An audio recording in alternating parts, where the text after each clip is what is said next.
thanks everybody for being here. This is the start of the Board of Ed County Curriculum and Instruction Committee meeting, and September 13th, 2023. We start at 10 a.m. The first item on the agenda is public comment. Is there, unfortunately, I am virtual, so I'm not sure if there's anybody there that is there for comment. No public comment. Okay, no public comment, great. And then the next on the agenda is meeting minutes from the August 9th meeting. And I asked for, honestly, I'm not sure how this worked. Dr. Cuppet, Yep. I was not at the meeting, so Yeah. I'm not sure if I can motion for an approval for the meeting minutes. We could also, once Ms. Yoho is here and we've done the presentation, we could do them at the end of the meeting as long as we cover them prior to the close of the meeting. Okay, well, let's do that. I Okay. think that would be more appropriate. I do not have any comments at this time, and we can defer Karen if she has, defer to Karen if she has comments later on after the presentation. All right, great. So I'm gonna go ahead and move on to the first presentation. I wanted to thank our team for being here. We'll let them introduce themselves, but I'm gonna turn it over to Dr. Harris to kick off the presentation, and he'll turn it over to his team. Okay, I'm going to kick it over very quickly. So Keith Harris, Chief Faculty and Organizational Development, and part of our team with Induction and Professional Learning is here today to share on teacher induction and advancement. And so I'm going to turn it over to our director, Meg Lee.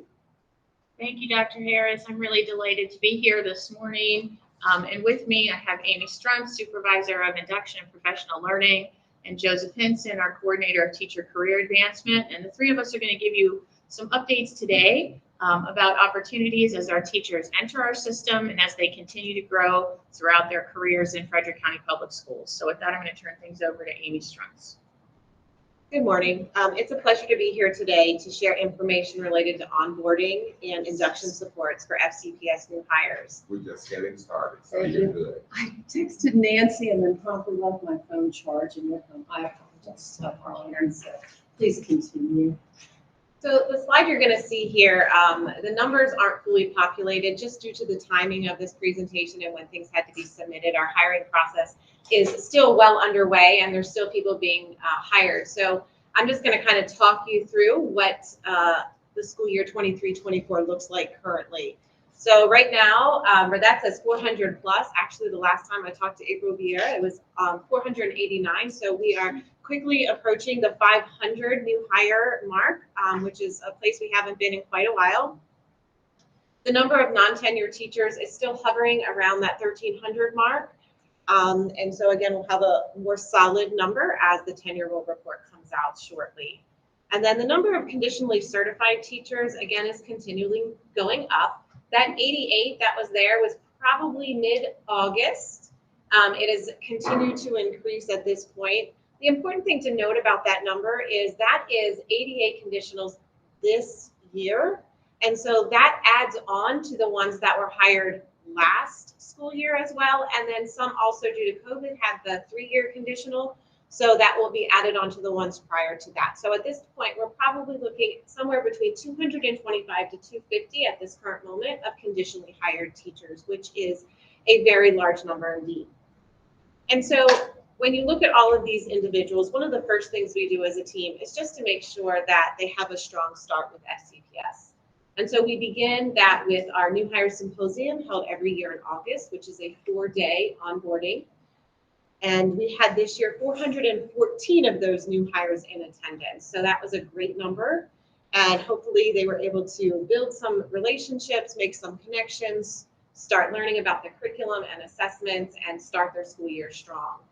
But as I said, we're close to a 500 mark, which means there were quite a few individuals that were not able to attend the new hire symposium. So we're grateful that we have grant funding this year that we'll be able to hold a mid-year new hire symposium in January to kind of catch those people who were hired after the conclusion of new hire through January. And so we're looking forward to that. And that's, just to chime in, that was me. I was hired October 1st, and I got no support, other than what I got from the school and some from Central, but not what it is today. Boy, I could have used it. Yeah, and we're grateful. We've only been able to do that last year and this year due to Maryland Leads grant funding. So we're grateful to be able to continue that this year. Last year, I had the opportunity to share with you multiple times about our RISE induction experience. And so this is just a graphic that gives a broad overview of all the things that we offer and programs and supports that we offer to our new hires. I'm going to spotlight some of those that maybe I haven't gone into as much depth in prior times I've been here. So the next slide showcases numbers, again from last year, because when we had to submit this, we didn't have the numbers. But I do have the numbers now because we've started our programming. So all of those numbers that you see there from last year have increased. So we have 268 individuals at this current time enrolled in year 1. So that has increased. Our year 2 fall session is now at 85 participants. Our year 3 numbers have gone from 51 and 38 to 55 and 48. And so we also have 47 master teachers providing support to our programming and 115 mentors currently providing support to help us run our programs and help them thrive. But all of our numbers are steadily increasing. And so, as I said, I wanted to spotlight some things that we haven't talked about as much in the past. And our RISE program stands for Responsive, Impactful Support for Educators. And so one of the ways that we've tried to be very responsive is to look at the needs of our new hires coming in and provide opportunities that bridge their tenure years. So between years 1 and 2, we've implemented a program called Jumpstart Year 2, which is a combination of face-to-face and a book study session. This year we had 69 people participate in that. That really focuses in on the face-to-face is more classroom management, and then the book study is instructional pedagogy. And then this year we started the Running the Room, which is a classroom management book study, and that's held between year 2 and 3. And we had 44 participants participate in that. And so we want to continue to do that as we move forward. Again, talking about being responsive, one of the things that we noticed when we looked at the makeup of our new hires is that out of that 414 that came to New Hire Symposium, about a fourth of those, approximately 100, were special education new hires. That was by far the largest number that we've had in the past. And then when you even dig deeper into that 100, probably a third of that 100 are conditional special education new hires. And that presents a very significant lift for our school system. And so one of the things we did to respond to that is we recently hired a teacher specialist in my team whose solely concentration is to support special education new hires.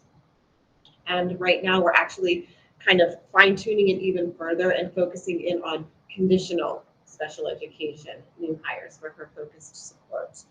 And we're very excited that since she's come on board at the end of July, we've worked closely with the special education department to begin structuring and creating a mentoring program just for our first year special ed hires. Right now, the application window just closed on Friday. We are working to select those mentors this week, and our goal is to have that program up and running by October 1st. So it's been a really quick turnaround,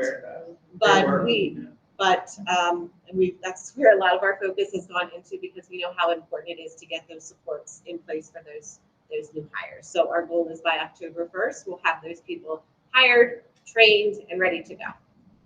So we're picturing people out in the water treading and it's going in this life. So. And it's important to note that this mentoring program is supplemental, so they're still getting their other supports. So they do have supports in place. This is just in addition to, and it's very tailored to those special education needs, which I think they'll find very, very helpful. So Amy, can I ask a quick question? You mentioned the 2 summer programs in the slide before. Mm-hmm. I'm assuming this mentoring has some kind of fiscal cost to it. What are the funding sources for the previous slide and this slide? Okay, so I think that's 2 separate. So Title II is providing support for our new mentoring program. So we were able to Okay. secure funds for that. Yep. And the previous slide, we were talking about the summer programs.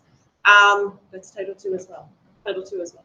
And then, so then I also heard earlier that some of the work that we're doing is Maryland leads. Correct. And so, okay, so I guess the long-term budgeting question might ask is what Yes. needs to eventually come over to the general fund? And I- if in fact we don't think that the hiring trends are going to change. It's a great question, Yeah. Dr. Wonderful. Puppet, because we certainly see that the budget for teacher induction and professional learning, and really the department budget, has not grown in alignment with the number of Yeah. teachers that we're supporting. And it's also not growing in terms of the demands that it takes for our school-based mentors to support the teachers that they're supporting. Because supporting large numbers of conditional teachers is different than supporting small numbers of regular new teachers. Sure, right. And we really, we would seek to be able to better compensate them as well, but we're still operating on a budget that looks more like we have 250 new teachers than 500.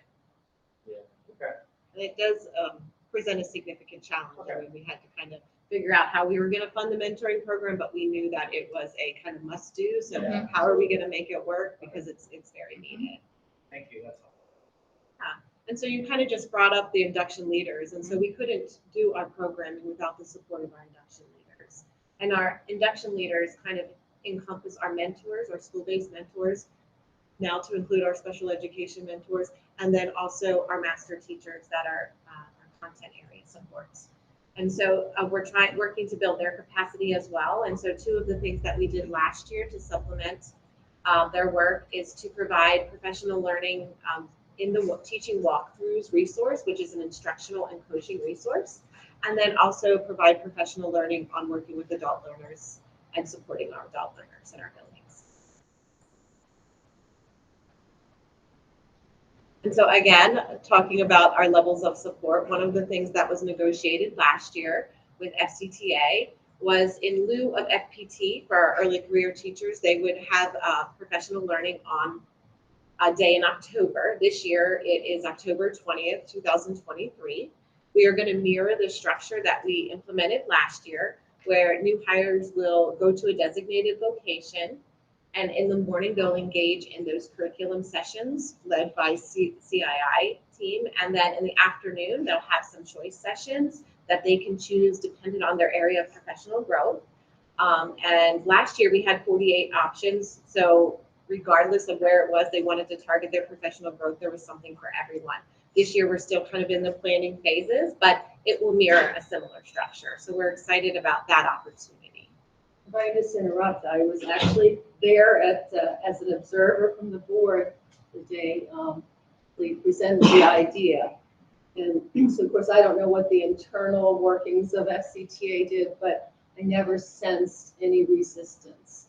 I thought the way I saw it come across is very collaborative, that they saw the merits in that.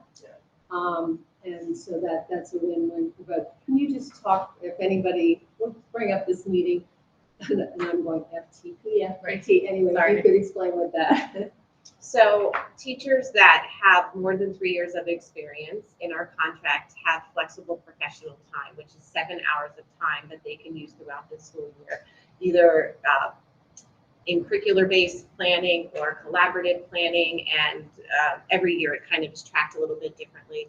But instead of that, our teachers, our early career teachers, those with less than 3 years, attend this kind of more structured day and give them more focused professional learning rather than having it kind of be self-collected. Thank you. So we continue our growth as an evidence-informed public school system, and we continue to be an international leader that people seek out to see how we are moving forward in our alignment to the science of how people learn and what that looks like in our context. We hit a really significant benchmark this year in that this summer we bypassed 300 staff who had completed the week-long Science of Learning and School Leadership Academy. That's been transformational for us, as many of our system leaders, our school leaders, and our teacher leaders have participated in that multi-day experience. And we've also really been delighted to see that our teachers and leaders are sought after to speak at conferences. For instance, we also had the Charles Feltman podcast on trust that featured some of our leadership development team talking about their work with the science of learning and leadership. Amy Strunz's team has been invited to be on a podcast about professional learning for induction and new teachers. And that just continues to elevate the opportunities for our staff and provide opportunities for teacher advancement. In addition, being an evidence-informed, equity-driven system, part of our teacher development is making sure that we offer courses that are aligned to what that means. And as we look at some courses that we have designed and delivered over the last several years, you can see that this data as of the end of the spring semester of 2023 illustrates just how many of our teachers and leaders are taking advantage of these opportunities. Whether they are opportunities focused around student well-being, around feedback and formative assessment, whether they are around classroom management or curriculum design, people are taking advantage of these evidence-informed offerings.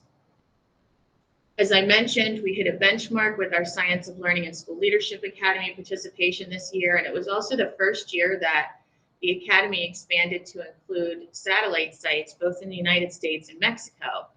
We were one of 5 satellite sites this year, and we were the largest at more than 70 participants. So the photo you see there reflects not only our FCPS participants, but teachers and leaders from all over the East Coast of the United States who traveled to Frederick, some of whom stayed with us here in Frederick and attended every day. It was delightful to have them and a great collaborative experience with teachers from both public, private, parochial, and charter schools. We're very excited that exactly 1 week from today, we kick off our Learning Science Consortium in collaboration with Hood College and Deans for Impact, the national nonprofit in teacher development aligned with the science of learning. This is the first of its kind collaboration in the world between a teacher prep program, such as Hood College, and a pre-K through 12 public school system coalescing around learning science principles. So this year's focus will be effortful thinking, and we will have 4 sessions involving all of the schools that host Hood interns in their internship year. We have teacher leaders, we have principals and assistant principals, and some central leaders who will be participating side by side with Hood College faculty and internship supervisors. And this is designed to really do 2 things. One, elevate what's coming to us from Hood as our #1 provider of new teachers and our #1 provider of in-career teacher professional learning courses, and to also support what we have in place for interns and novice teachers in our school buildings. So this will start next Wednesday with Professor Jim Heel from Academica University in Amsterdam. Will be here with us 4 times this year, presenting along with colleagues from Deans for Impact and me. All right.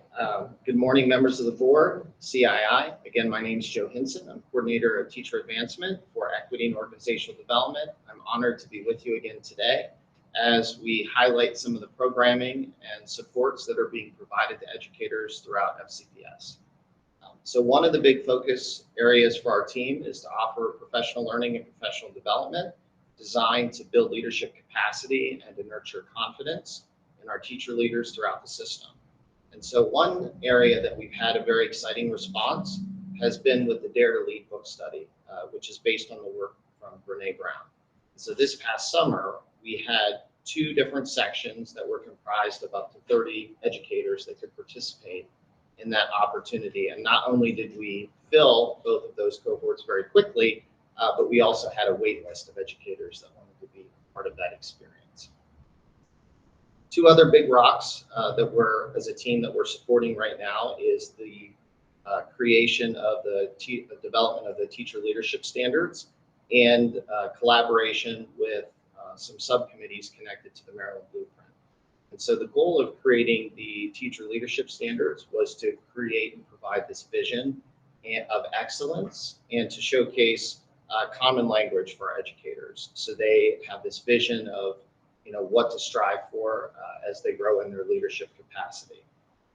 And as a member of one of those Maryland Blueprint subcommittees, I'm supporting the career ladder. And I can say that for that team, we're working with the Maryland Blueprint language and terminology. We're taking into consideration the feedback that we're getting from the AIB board. And what we're trying to do is work together to design this career ladder that provides this full transparency for our teachers. So they have a clear understanding of where they are and where they would be with what level of the career ladder, as well as having a full understanding of what they would need to do to be able to advance from one level to the next.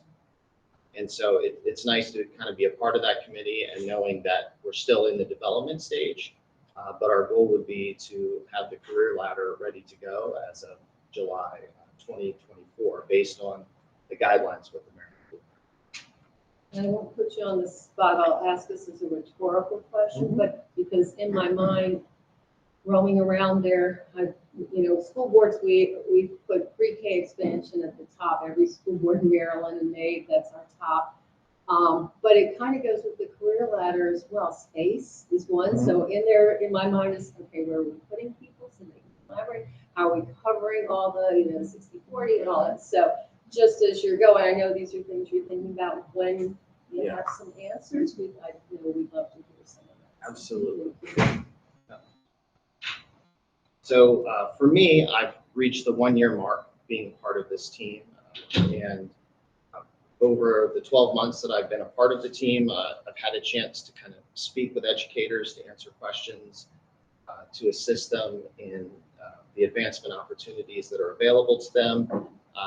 Obviously, I'm fielding a lot of questions about fee support and the National Board Certification process, and what's required for them if they seek that certification area. We've revamped the professional learning website, specifically tied to advancement and National Board Certification, so that there's a better understanding of what's required in the process, and it's a good starting point for educators that want to investigate more about that process. Obviously, like I shared a little bit, I've been a part of some different subcommittees, one being the career ladder. But one of the biggest lifts really over the last 12 months has been to support all the different facets connected to the National Board Certification state and local incentive program. And so the way that works, that it's a multi-year approach, because there has to be ongoing communication, not just with MSDE, but also with the educators that are part of the fee support program. And I'll talk a little bit about, in a few moments, the Launch Cohort program that we've designed as well, which supports teachers that are on that journey. And I will ask this here because tomorrow morning, actually, I will be in the MSDE board, the state boardroom at their dais for Professional Standards and Teacher Education Board, PSTEP, usually first Thursday of the month. This month, because school is the second Thursday, sorry. And when you walk in, there's a cutout of a person saying, come to Maryland and get $17,000 extra dollars, and it bothers me every time that it ought to be an asterisk. How about 10,000 with an asterisk? But anyway, that's just my commentary.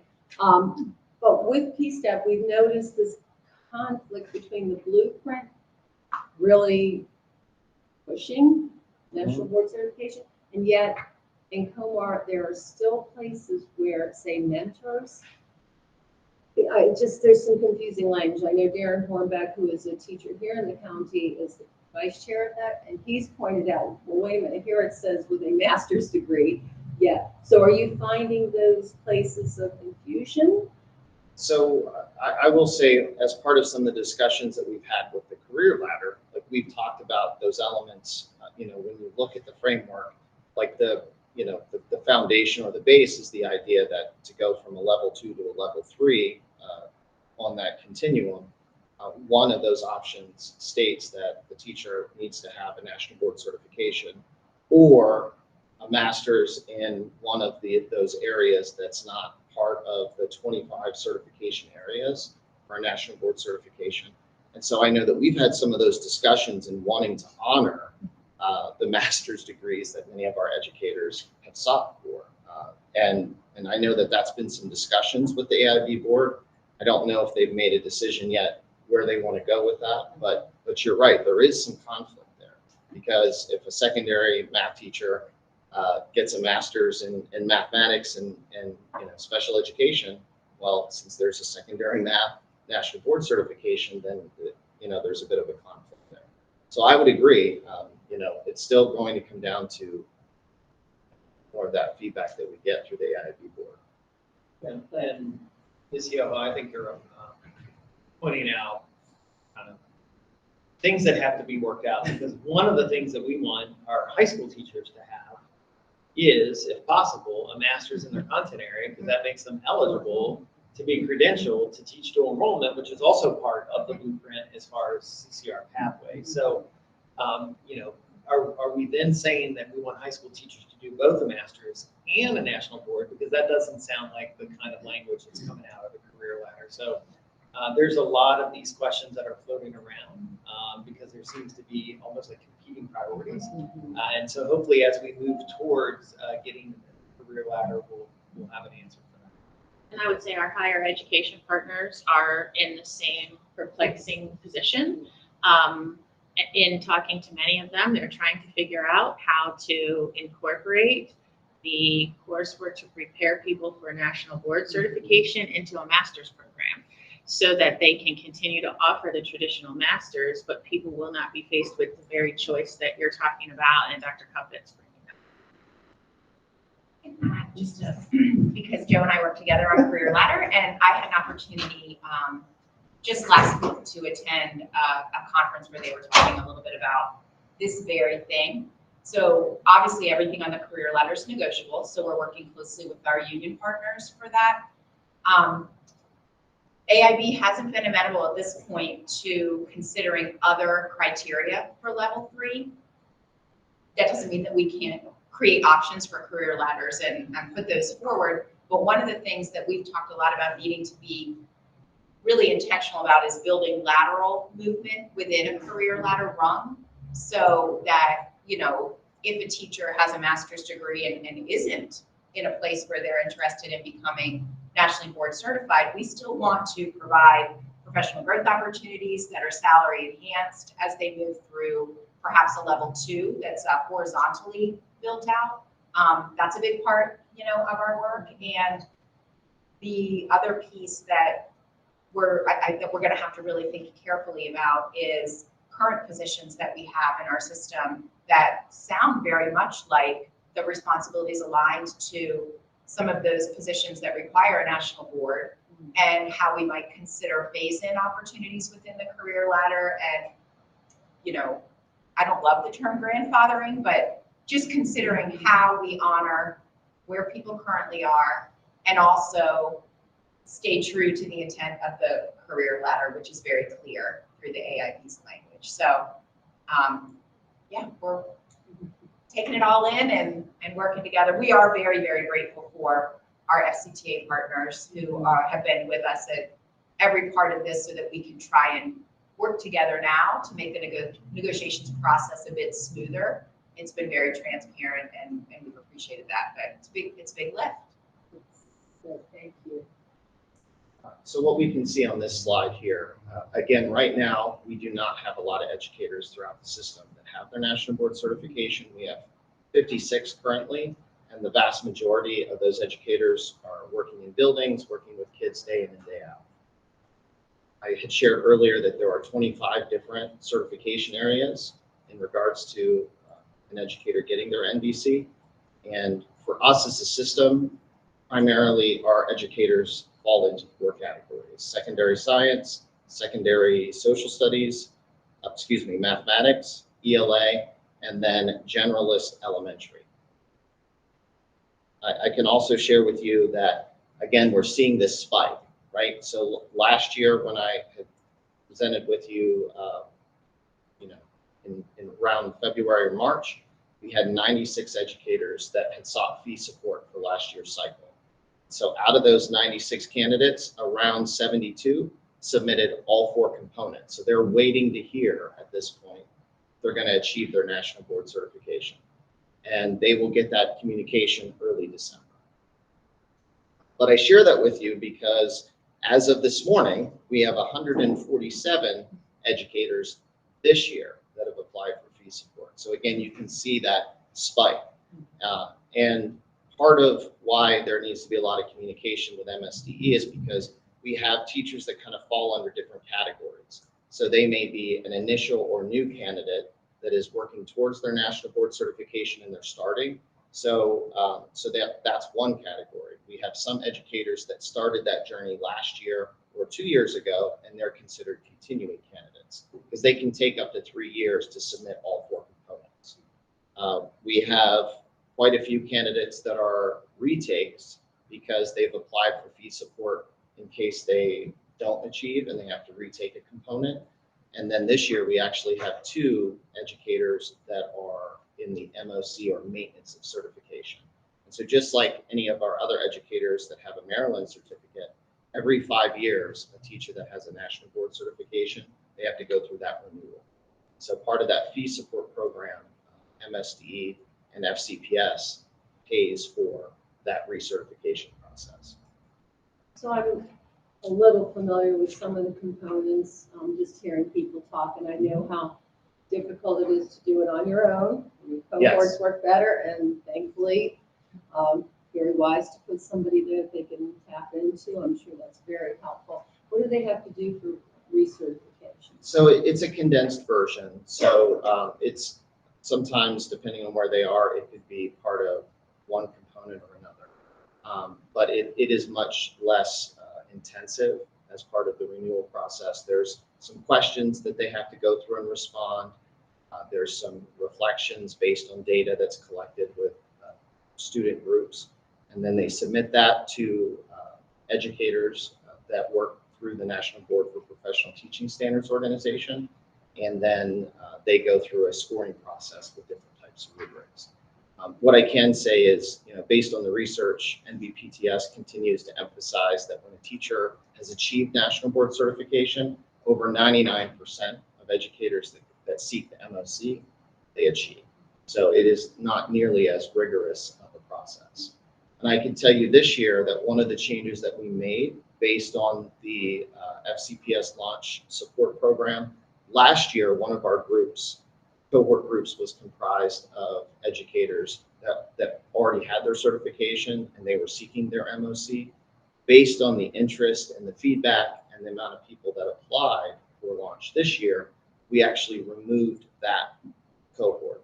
And that way we could honor and support more educators that were working towards their initial certification.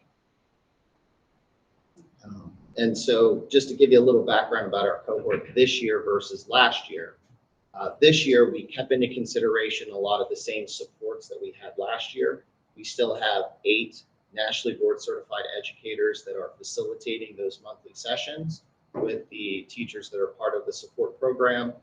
We still have a coaching support one-on-one that teachers can sign up for, in addition to the virtual synchronous live sessions that the educators are attending. This year, based on survey data that we collected, we integrated a couple different supports. One, some of the teachers had said that they wanted some face-to-face time. And so this year we're going to have 2 face-to-face collaboration events, which will give teachers an opportunity to kind of sit down together. They can share what's working, what they're struggling with. It'll give them an opportunity to start to consider what types of lessons or artifacts they want to submit as part of the submission process. One of the other things that we've added this year is also a reflection journal, and we're going to be strategic in some of the questions that are being brought up as part of those meetings with the teachers, because we know that there's a lot of benefits in going through that reflection process, and that will help as part of the written submission part for their components, because the teachers have to sit down and look at the data and the lessons that they're using for these submissions, and then they have to be able to reflect on, what worked well and what didn't for students. And so that kind of supports that process as well.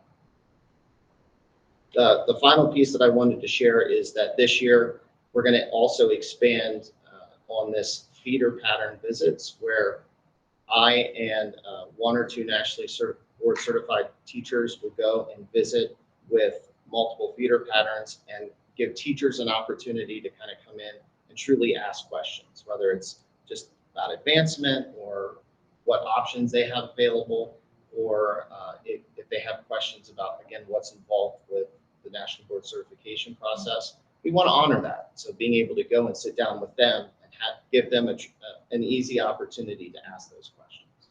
Great. Sometimes people won't take the time to email or pick up a phone, but if you're there, they'll Yeah. take advantage. Absolutely. So with that, I'd like to kind of turn things back over to you. If there's any questions that you have, you kind of direct them towards us.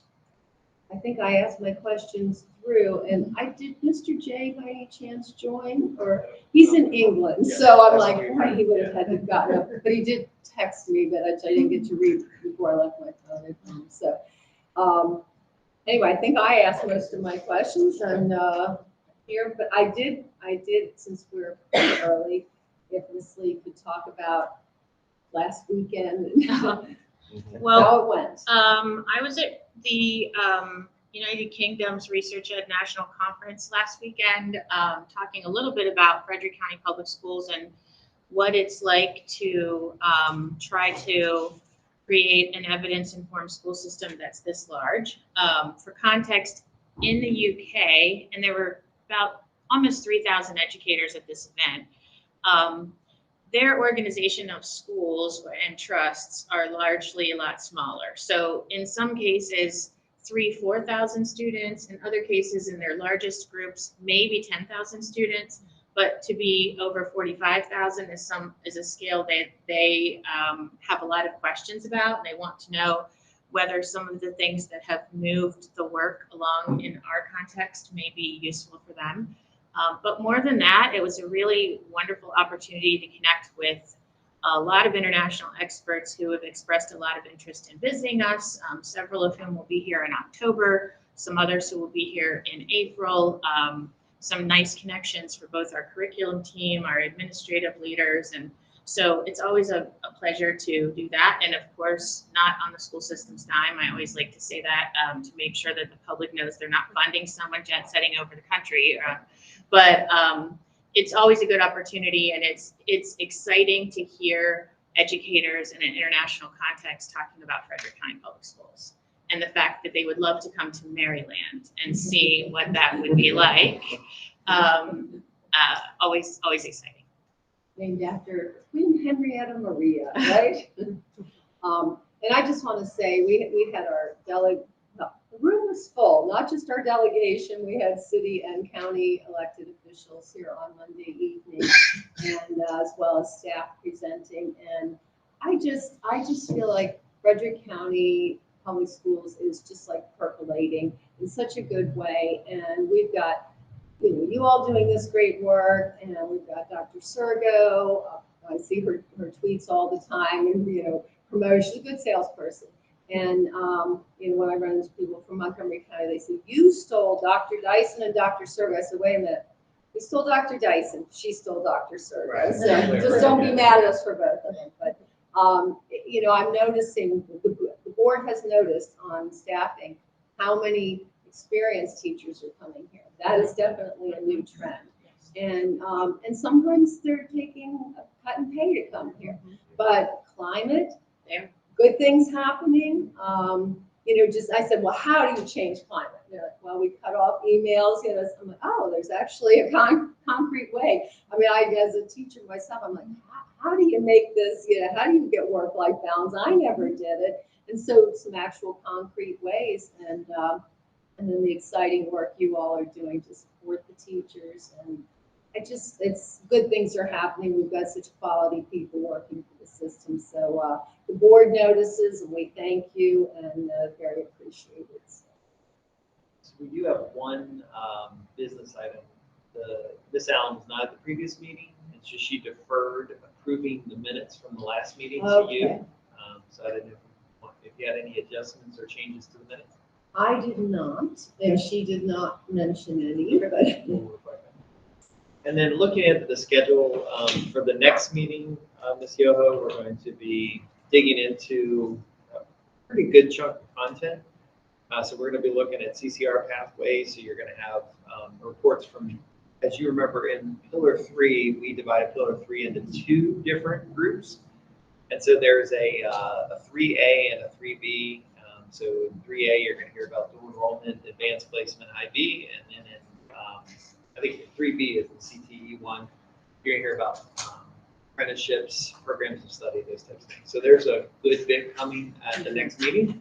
So it won't be over quite this quickly because that's a lot of content in those 2 areas. Can I, this will be proactive, so I'm glad you mentioned that because I'm kind of scattered this today, but I was visiting a school and one of the high school administrators said that they're starting to see other states such as Virginia not accept credits for some of the dual enrollment. And so I just put that on your radar. If you haven't heard that yet, I can tell you who to talk to. Yeah.